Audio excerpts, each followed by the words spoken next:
ए जी सुनी ना, ए जी सुनी ना तू खाता करी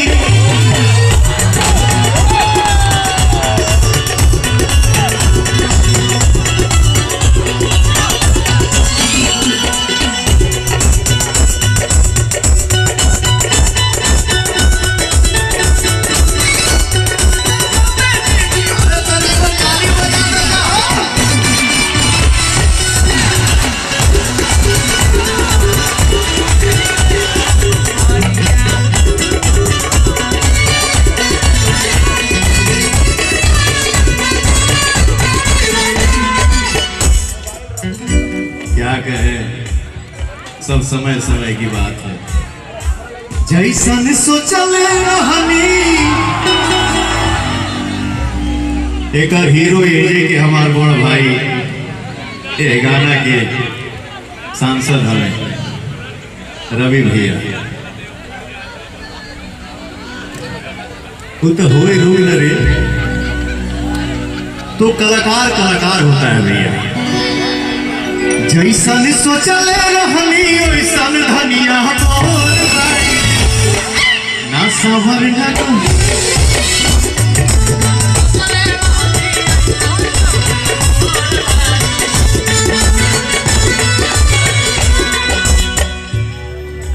काजल की थोड़ा सा हाइट कम है,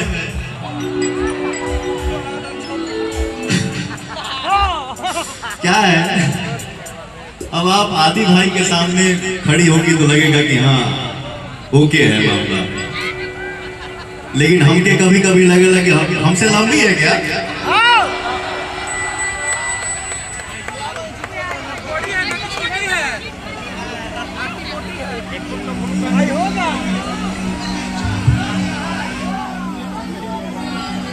चप्पल का है मेरे बड़े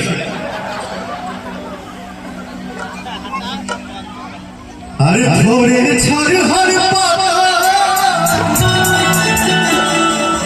थोड़े छर हर पाता नोट थोड़े काहे बेस बजाओ कर भैया, क्या करबा।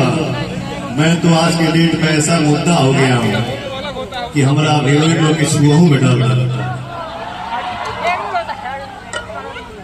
माने कोई कुछ करे कोई फर्क नहीं पड़ता, लेकिन पवन ने क्या बोल दिया, पवन ने मंच पे ये कर दिया, पवन ने मंच पे वो करे यार। हम मंच पे हंसने हंसाने के लिए ही ना खड़े होते हैं कि पाठ पढ़े खाली खड़ा हुआ।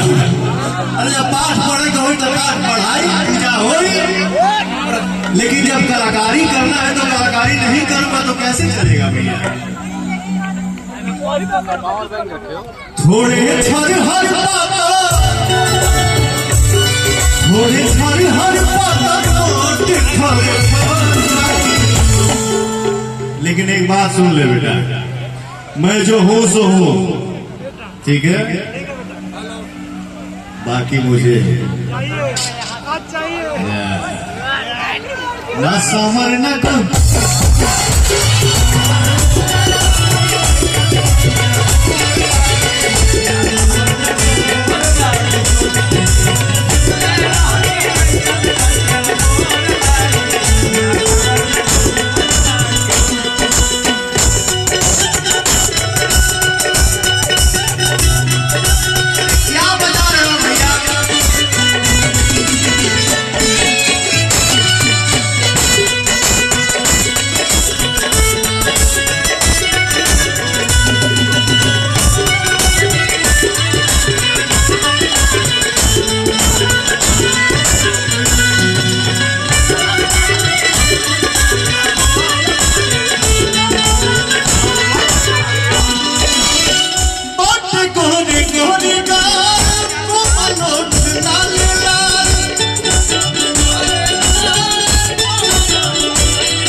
लेकिन मेरा भाव यहां से थोड़ा शिफ्ट होगा।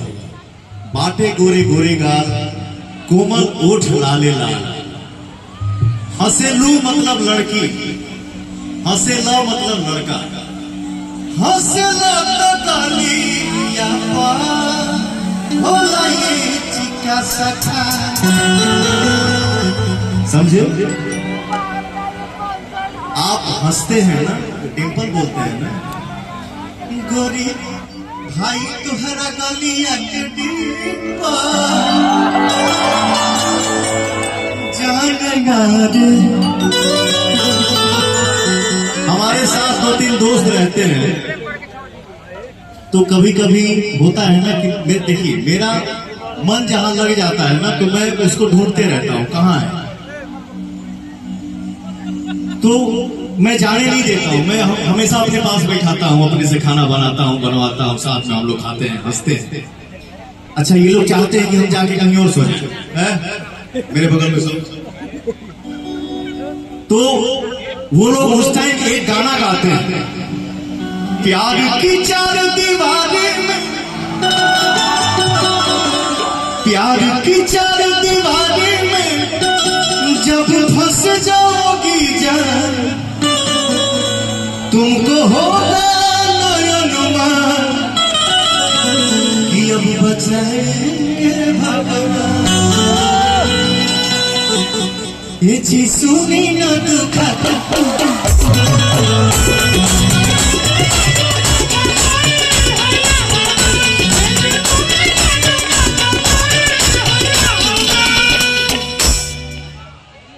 आजा बेटा बजा दे, बजा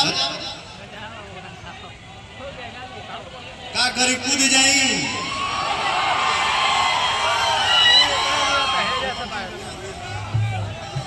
बज रहा है ना लड्डू?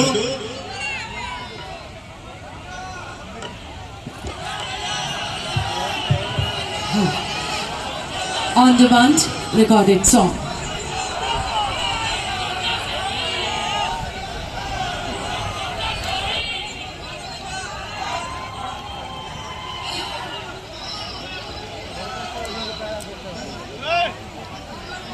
अच्छा,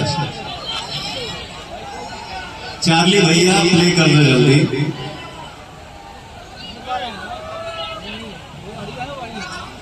बिल्कुल, पावर रेंजर से शुरू होला। पावर मेरे जनता के पास से शुरू होता है, और वही सभी से रिक्वेस्ट है कि स्टेज को थोड़ी खाली